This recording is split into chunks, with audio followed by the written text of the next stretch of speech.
bien bonjour à toutes et à tous, ici The Marvel Man. Aujourd'hui on se trouve pour ce 43e récap de Marvel News, donc je fais le récap de toutes les news Marvel qu'on a eu dans la semaine, c'est parti.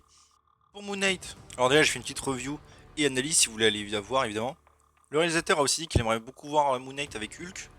Encore une fois il y avait des rumeurs qu'il apparaisse, est-ce que c'est pour teaser ça peut-être? On verra. Il a aussi dit qu'on peut évidemment commencer la série sans avoir vu le MCU, et c'est vrai, si jamais vous n'avez pas vu, je vous conseille d'y aller, vous ne serez pas perdu, par rapport au MCU en tout cas. Même s'il a rappelé qu'il y aurait des easter eggs après plus tard. Il a aussi dit que la statue qu'on voit dans l'épisode 1, où Steven parle, est en fait un clin d'œil à Bertrand Crowley, vous savez, c'est un sans-abri qui est un formateur de marque en comics. D'ailleurs, est-ce qu'il apparaîtra vraiment dans la série, le vrai, je sais pas. Il y avait eu des rumeurs. Carissac aussi n'a pas signé de contrat pour la suite, c'est-à-dire que là il a juste Moon Knight et plus rien, il faudra qu'il signe, car il ne voulait vraiment pas être prisonnier du MCU. Il a d'ailleurs dit que Robert Downey Jr. l'avait aidé pour adhérer à l'univers. Et on a aussi Lucy Tacrey qui joue Donna, vous savez, dans le musée avec Steven, qui a dit pareil que c'était super cool d'avoir joué dans la série, que Oscar Isaac était très sympa, et qu'elle avait été surprise d'être dans le trailer d'ailleurs. Elle a aussi dit que ne connaissant pas le personnage, sa sœur qui travaille en librairie lui a envoyé pas mal de comics de Moon Knight, c'est assez cool. Et aussi dans la série, elle pense que son personnage, Donna et Steven, se connaissent depuis pas mal de temps maintenant. A voir s'ils expliqueront dans la série depuis combien de temps ils travaillent là-bas. Et on a aussi le réalisateur qui a dit que les deux derniers épisodes étaient les plus fous et les plus sombres, à voir évidemment. Il paraît aussi que dans le prochain épisode, le deuxième, on y verrait déjà Monsieur Knight, on verra bien sûr. Aussi, il y a un easter egg assez cool, c'est en gros si on scanne le code là qu'on voit sur l'image, qui est dans la série, on a une photo du premier comics où Moon Knight apparaît, pas mal. D'ailleurs en 5 jours, l'épisode a été vu par 1,8 million de foyers, ce qui est plus que WandaVision et Hawkeye. Ça reste moins qu'Agent of Shield, mais quand même. Gros démarrage. Pour She-Hulk aussi, des rumeurs redisent que Wong sera dans le film, ça daté, mais il y en a de nouvelles. Et aussi que Megan Thee Stallion serait dans la série, car il y a une doublure pour elle qui a été repérée, même si elle aussi avait déjà des rumeurs. Pour Echo aussi, donc le script serait terminé, en même temps ça tourne en fin de mois, donc logique. Et de nouvelles rumeurs disent qu'on y reverrait donc Jessica Jones dans la série, ce serait assez cool. Que en gros le plan de Fisk, ça va être de monter Echo et Daredevil l'un contre l'autre, en faisant croire à Maya que c'est lui qui a vendu son père à Ronin. C'est un petit peu ce qui se passe en comics. Et aussi que évidemment Foggy Nelson et Karen Page vont apparaître. Bon franchement cette série me hype par rapport à ces liens en fait. Ça pourrait être ouf. Et aussi on aura deux femmes en antagoniste principale, sans savoir qui c'est bien sûr. Et d'ailleurs d'après une liste de designers de costumes, on peut voir donc qu'il y a bien Daredevil et Fisk qui seront dans la série. Je veux dire là pour le coup, c'est officiel. Aussi pour Daredevil le truc intéressant, c'est qu'un des sites officiels de Marvel.com, qui fait des petites bios sur les personnages du MCU, que du MCU je précise bien, quand c'est en live action, ils en ont fait avec Daredevil où il y a les résumés évidemment de la saison 1, saison 2, Defender, saison 3, et ils rajoutaient une petite partie sur Spider-Man No Way Home, rappelant évidemment que c'est la même continuité et la suite. J'aime bien, ça fait plaisir quand même. Et encore une fois, c'est rien de Marvel.com, pas plus officiel que ça. Pour Iron Fist, petite rumeur assez fiable qui ne va peut-être pas faire plaisir à tout le monde, perso moi oui. Ça vient d'un leaker fiable qui avait leaké qu'il y aurait un projet sur Man-Thing, qu'il y aurait Black Bolt dans Doctor Strange 2, et même d'autres leakers fiables relaient l'info. C'est que donc ils vont bien ramener Finn Jones en Iron Fist pour un projet. Ça ne m'étonne pas vraiment, ils mettent beaucoup l'accent sur les Defenders aux États-Unis. Finn Jones est revenu pour parler et faire de la pub. Il s'entraîne actuellement, encore une fois, assez logique. Et donc son rôle sera apparemment assez court quand même, et ce serait surtout pour passer le relais à Colin Wing, qui sera plus principal. Alors attention, je tiens quand même à dire, les sources disent un peu ce qu'ils veulent avec ce qu'ils ont entendu. Ça se trouve, il va passer le relais dans le film, mais ça ne veut pas dire qu'on ne reverra pas après Danny Rand dans d'autres projets encore, vous voyez ce que je veux dire? Mais en tout cas, cette source assez fiable dit que Danny Rand reviendra. Et personnellement, ça me fait plaisir. Déjà parce que la série s'était mal terminée, que revoir les Defenders ça me fait plaisir, et surtout que le personnage est enfin une conclusion, voilà. Et surtout, si lui revient, alors qu'il était quand même assez détesté, ça veut dire que tout le monde peut revenir, des personnages en Shield jusqu'à Elstrom. En tout cas, si c'est vrai, personnellement, pour moi, c'est une bonne nouvelle. Et donc, pour le projet où lui et Colin reviendront, je mise personnellement donc soit sur un Shang-Chi 2, soit sur la série sur Xialing, ça me paraît les trucs les plus logiques. Ou alors pour la prochaine saison de Daredevil, puisque les rumeurs disaient qu'on y reverrait sans doute des persos des Defenders dedans. On verra. Aussi pour les Defenders, en vrai, Disney continue à promouvoir les séries même en avril, même pour Agent of Shield. On a Rosario Dawson qui joue à Claire Temple, qui like des tweets qui disent qu'elle va revenir. Intéressant. Ils ont aussi enlevé l'hommage à Stan Lee dans Punisher saison 2 sur Disney, mais ils l'ont laissé dans Jessica Jones saison 3. Et aussi dans Luke Cage saison 2, il y avait un hommage à Ray Katay qui jouait le père de Luke, qui est décédé. Ils l'ont enlevé aussi l'hommage. Je trouve que c'est un peu de l'irrespect, mais ok. Pour Agent of Shield aussi, un petit peu en lien, c'est le fait que sur les promotions, maintenant ils appellent ça Marvel Studios Agents of Shield, alors qu'avant c'était juste Marvel, peut-être pour bien resignifier que c'est évidemment MCU. Encore une fois, je pense que ça sent bon pour les retours. Pour Eternals, ils ont gagné le GLAAD Awards du meilleur film à large distribution. Alors c'est cool, même si je sais pas ce que le prix vaut. Anthony Mackie a aussi dit qu'il avait été sur le tournage, pour voir comment ça se passait, que le film allait être ouf, mais qu'il n'est pas dans le film par contre. Pour Ironheart aussi, on a eu un casting d'une actrice de 18-22 ans, afro-américaine ou latino. Le personnage est décrit comme intelligent, confiant et avec un sens de l'humour unique. et qui est une nerd sans honte pour les choses qui l'excitent. Voilà. Pour Falcon and the Winter Soldier, j'en parlais dans mon dernier récap, vous savez, un des épisodes avait été censuré en enlevant le sang, etc.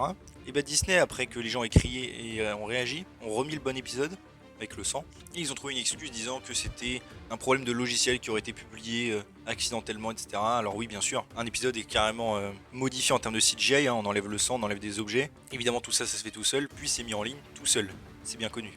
Bon, franchement, heureusement qu'ils ont rétro-pédalé suite aux critiques. Et vraiment, c'est n'importe quoi de faire ça, quoi. Et aussi, l'acteur de Wilfried Nagel a un peu rigolé en disant « Ah, je suis content de l'enthousiasme que suscitent mes photos, etc. » Bref. Thor Love and Thunder, le trailer est imminent. En effet, le doubleur italien de Chris Hemsworth l'a teasé en disant « Est-ce que vous êtes prêts, machin ?» Donc c'est bientôt. On a aussi une petite photo pour annoncer le début de la tournée presse. Donc encore une fois, hein, c'est imminent. D'ailleurs, à ce qui paraît, sur leurs mains, leurs doigts, ce serait pour signifier la date. Date du trailer qui serait le 11 avril 2022. Bon, évidemment, on verra si c'est vrai. Il y a aussi du merchandising après pour le film, genre des paquets, etc. Les Gardiens de la Galaxie Volume 3, James Gunn a dit que c'était assez triste pendant le tournage, l'ambiance, car ce serait pour la plupart évidemment leur dernier film. C'est vrai que ça va être dur. Et il a aussi avoué que Vin Diesel et Bradley Cooper, vous savez qui font les voix de Rocket et Groot, ne sont jamais venus sur le tournage. Jamais. Pas depuis le début, ni même sur Thor ou quoi. Aussi on lui a demandé si il en avait marre de faire des films de super-héros et il a dit qu'il ne considérait pas les films Gardiens comme des films de super-héros. James Gunn a aussi mis une photo de lui où il dit qu'il est avec Adam Warlock. Le problème c'est qu'évidemment on voit rien sur la photo. Il a aussi dit qu'il y avait un acteur dont on ne sait pas qu'il est dans le film. Donc bon, rôle mystérieux. Aussi Karen Gillian qui joue Nebula a dit qu'elle avait beaucoup plus improvisé de lignes. Qu'elle s'était pas mal inspirée d'ailleurs de Robert Downey Jr. au début de Endgame, quasiment tout était improvisé. Et que même pour son personnage, c'était assez évolutif de l'avoir justement s'exprimer de plus en plus, improvisé, etc. Et aussi le film a eu le record mondial du plus grand nombre d'appareils de maquillage pour une production, pour maquiller les aliens, ça. Donc franchement c'est cool, hein, et puis mieux vaut ça quand même que de la CGI. Ensuite pour Miss Marvel, on a un nouveau petit TV spot avec une seule nouvelle image, et après d'autres images promotionnelles pour la série, posters, etc. Aussi la série aux USA a été classée TVPG, donc c'est-à-dire que c'est un peu plus que le TV14 hein, qui correspond à peu près du PEGI 13. Donc ça veut dire que ce sera au-dessus de Moon Knight en termes de classification, c'est assez étonnant. Et donc ça correspond à du langage grossier, du contenu sexuel ou bien de la violence mais modérée. Pour Secret Invasion, alors peut-être lien, c'est Clark Gregg, l'interprète de Phil Coulson, qui est au Canada depuis le 25 mars et c'est là que actuellement Secret Invasion tourne. Il y avait plein de rumeurs, hein, je pense d'ailleurs qu'il y sera. Mais donc c'est peut-être un indice, à moins qu'il c'est pour Snowpiercer, une autre série où il a été casté récemment. Et je pense que le Phil Coulson, s'il apparaît dans la série, sera un Skrull, hein, ce ne sera pas le vrai. Pour The Marvels, on aurait l'acteur Colin Stanley qui aurait été casté pour jouer Papton, c'est un scientifique Kree. Dans les comics, c'est un random, hein, il apparu qu'une fois dans un comics du Surfeur d'Argent, où il examinait justement sa planche. Et apparemment, ce sera un allié dans le film. Hein. Dans Doctor Strange du Multiverse of Madness, on a eu un petit TV spot. TV spot qui spoil quand même, je trouve, pas mal. Car on peut voir Katon, a priori, je dis bien, hein, qui est le mec qui a créé le Darkhold dans le comics, un démon hein, qui devrait posséder Wanda, et qui a l'air de posséder Strange aussi.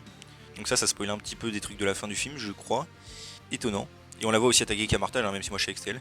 D'ailleurs, on voit que Christine Palmer a disparu d'un plan aussi, pendant le truc. On a aussi appris que le film faisait officiellement 2h06, ce qui est quand même assez court. Les rumeurs à la base disaient plutôt entre 2h30 et 3h. Et je pense qu'il y a pas mal de trucs coupés. Hein. Le caméo de Bruce Campbell par exemple, je pense qu'il a été coupé, il l'avait dit. Hein. C'est ça que je comprends pas en fait. Déjà l'intrigue qui est assez grosse, plus avoir rajouté des caméos, ça fait un film plus court.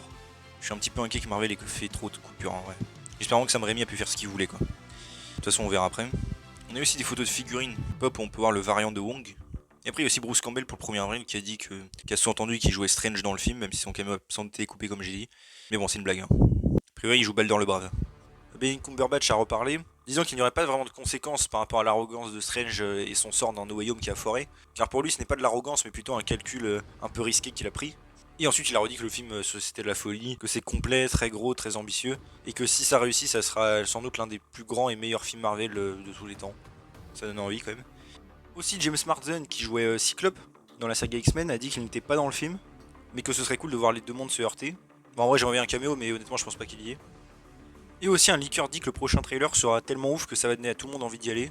Qu'il y aura un gros truc. Bon peut-être Professeur X on verra en entier, Mister Fantastic, à voir. Aussi pour Spider-Man No Way Home on a eu quelques petits concept art hein, que je vous affiche. Et l'acteur Stephen Oyung, qui jouait le Mister Négatif dans le Spider-Man PS4, enfin qui le doublait, a dit qu'il aimerait bien faire ses débuts dans le MCU, donc en live action, et rejouer le personnage. Pourquoi pas, hein, il y a l'organisation qu'on voit dans No Way Home du Fist, donc pourquoi pas. Aussi Jacob Batalon qui joue donc Ned, à propos du fait qu'il pourrait devenir le super bouffon. Il a dit qu'il ne peut pas en parler, car évidemment avec Marvel, ça il doit se taire, et que ça gâcherait la surprise. Bon perso j'espère que non. Et aussi il a dit que du coup ces films ont permis de s'habituer à la célébrité. Si dans les nouveaux Blu-ray là qui vont arriver, qu'aux États-Unis ils en avaient eu d'autres en avance, il n'y a apparemment toujours pas de scène coupée, donc vraiment je me demande ce qu'ils font. Est-ce qu'ils les gardent pour une autre occasion? Est-ce qu'ils veulent créer peut-être une version longue plus tard? Parce que vraiment j'aimerais beaucoup voir les scènes avec Daredevil, comme j'ai déjà dit, et Tobey Maguire contre le bouffon vert. Aussi par rapport à Miles Morales, le réalisateur de Morbius a dit qu'il pense qu'on le verrait très bientôt dans le MCU, faire ses débuts en live action, mais que ce serait bien la version de Into the Spider-Verse, donc la version animée qui débarquerait en live action. Et ça correspond un petit peu à ce qu'avait dit d'ailleurs Amy Pascal une autre fois, où elle avait sous-entendu le même truc. Donc bon, pourquoi pas, hein, même si un Miles Morales existe déjà dans le MCU, qui était teasé dans le comic, pourquoi pas en avoir, celui de l'animé qui débarquerait. Pour Morbius aussi, alors bon, j'ai vu le film, honnêtement vous me dites si vous voulez que je fasse une vidéo, mais moyen, et en vrai d'ailleurs j'ai pas tant détesté que ça. Honnêtement je mettrais un 6 sur 10, mais bref. Donc à propos du vautour, il a un nouveau costume, ce qui est d'ailleurs un petit peu incohérent vu qu'il n'y a pas de technologie story. J'ai vu des rumeurs dire que c'était, enfin des théories plutôt, celui qu'on voit dans Amazing Spider-Man 2, alors absolument pas, ce n'est pas du tout le même, et ça ne prend pas place dans l'Amazing Morbius, hein, je le redis, dans l'univers. Et à propos du costume refait, d'ailleurs le réalisateur a dit que c'était quelqu'un de très ingénieux, ouais enfin sans la technologie story c'est pas possible mais ok. À propos aussi du Tobey Maguire dans le trailer, le réalisateur a dit donc qu'il ne savait pas que c'était dans le trailer car il n'a pas tourné la scène, donc c'est Sony qui a voulu faire ça. Il a aussi dit que les scènes du vautour n'avaient pas tant changé que ça, juste un petit peu quand même, et que c'est surtout la façon dont il arrive qui est changée avec les règles du multivers. Alors franchement, donc il confirme que le vautour à la base dans le film devait bien venir du multivers. Alors je sais pas comment il aurait pu, mais ok. Peut-être que l'explication était plus logique à la base, parce que dans No Way Home ça n'a aucun sens hein, le truc. Et que c'est aussi Sony qui a décidé hein, des règles à faire pour le multivers, donc pour le coup c'est à cause de la cohérence, pas Marvel Studios. Il a aussi dit qu'il aimerait bien voir Norman Osborn dans les Sinister Six, car pour l'instant c'est des gars assez intelligents comme le vautour ou Morbius, après à voir bien sûr. Hein. Et d'ailleurs dans le film j'ai repéré un petit easter egg, alors probable. Vous savez il y a Matt Smith donc, qui joue le méchant du film, qui avait joué le 11e Docteur dans Doctor Who, et à un moment il a mal et il dit sur une échelle de 1 à 10 combien t'as mal, il dit 11. Bon c'est moi qui ai peut-être pensé que ça pouvait être une ref à Doctor Who. Voilà. Aussi à propos des critiques là, qui commencent à arriver sur Morbius, le réalisateur a dit qu'en effet il prend en compte toutes les critiques, il est assez exigeant vers lui, qu'il aime bien apprendre et se corriger, même s'il y a certaines scènes dont il est très fier. Aussi c'est l'actrice de Martine, elle a dit, elle voulait voir où ça allait après là, pour son truc, sa transformation en vampire, comment ça va évoluer et tout. Aussi pour le Scorpion, on a eu des rumeurs qu'il ait un film dans le Venomverse on va dire, hein, avec le même acteur que Homecoming. Les rumeurs ressurgissent, est-ce que ce sera vrai, je sais pas. Du coup est-ce que ce sera un variant, est-ce qu'il serait transporté comme le vautour, si ça arrive bien sûr. Hein. Franchement aucune idée, mais bon. Pour Madame Web aussi, on a appris que le film serait écrit par les scénaristes de Morbius. Alors bon j'espère quand même qu'ils vont bien taffer le film. Je veux dire on a bien eu ceux de Ant-Man et la Guêpe sur Spider-Man No Way Home. Hein. Et on a aussi l'actrice Sydney Sweeney, donc, qui va jouer un rôle, qui a dit qu'elle était super contente, qu'elle était extrêmement fan de comics, qu'elle a grandi avec, et qu'elle était contente de faire partie de l'univers bien sûr. Aussi pour Ghost Rider, c'est Norman Reedus, qui partage encore un fanart de lui en Rider, peut-être pour teaser. Aussi pour X-Men 97, on a JB Ballard, qui a travaillé sur Moon Knight et qui l'a rejoint la série, en tant que coordinateur de script et aussi scénariste. À propos de nouveaux acteurs aussi, une autre rumeur dit que Tom Cruise jouera un rôle plus tard dans le MCU, car il aurait tourné les scènes à Atlanta, paraît-il. Mais honnêtement j'y crois moyen. La rumeur est pas archi fiable. Aussi apparemment le personnage de Rick Mason, joué par Oti Fragmenele, donc qui était en Black Widow, l'acteur a teasé qu'il pourrait bientôt revenir, qu'il n'avait vraiment pas signé pour une seule apparition. Donc à voir. Aussi en petite anecdote, c'est Joe Russo, un des réalisateurs de Infinity War, Endgame ça, qui a dit que Kevin Feige en vrai n'avait pas vraiment de plan quand il fait le MCU, c'est plutôt une idée globale et qu'après il improvise avec tout ce qui arrive dans les films, etc. Et voilà, c'est déjà tout pour ce 43e récap de Marvel News, j'espère que ça vous a plu, si c'est le cas n'hésitez pas à vous abonner, liker, commenter, partager, activer la cloche, à me suivre sur mes réseaux sociaux et mon Discord, vous avez les liens en description, et on se retrouve bientôt pour une nouvelle vidéo, salut tout le monde.